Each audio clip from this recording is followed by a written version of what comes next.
সীমান্তে হত্যাসহ বিভিন্ন সময়ে বাংলাদেশের স্বার্থবিরোধী অবস্থানের কারণে দেশের তরুণ প্রজন্মের মধ্যে ভারত বিদ্বেষী মনোভাব ক্রমেই বাড়ছে বলে মনে করেন বিশ্লেষকরা। এক্ষেত্রে কে কতটা কার্যকর উদ্যোগ নিতে পারছেন দেশের ভবিষ্যৎ রাজনীতিতে তা একটি বড় ফ্যাক্টর হয়ে দাঁড়াবে বলেও মন্তব্য করেন তারা। কামরুজ্জামান বাবলু জানাচ্ছেন বিস্তারিত।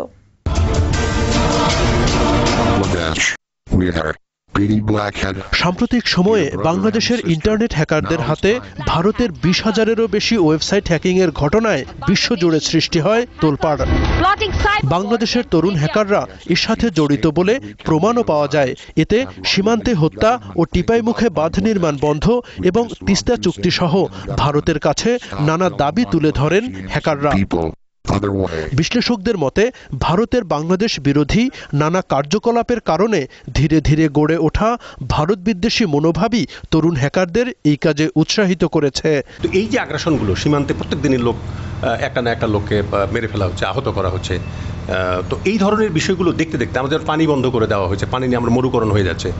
তো এগুলো দেখতে দেখতে নতুন জেনারেশন, আমি বলবো তারা 99% ইভেন 100%ই প্রায় এন্টি ইন্ডিয়ান হয়ে গেছে। তারা যে রাগ এবং সেটার প্রকাশ পেয়েছে, কারণ হচ্ছে যে দিল্লি সরকার তার হাইয়েস্ট অফিসিয়াল বলছে যে বর্ডারে আর কিলিং হবে না, অথচ বিএসএফের ডিজি বলছে যে না, যতদিন ক্রিমিনাল এলিমেন্টস থাকবে ততদিন এই ফায়ারিং চলবে।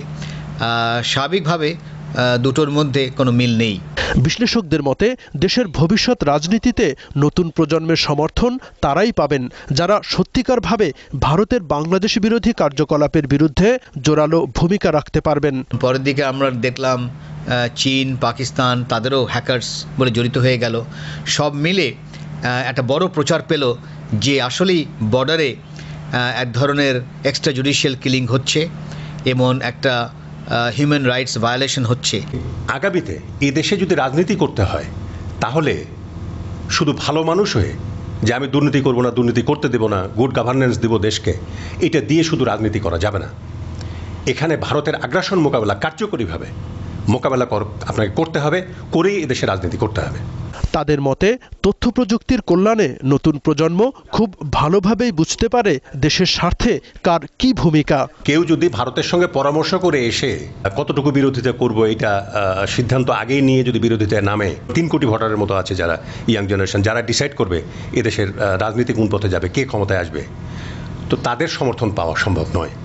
এবং কামরুজ্জামান বাবলু, দিগন্ত টেলিভিশন, ঢাকা।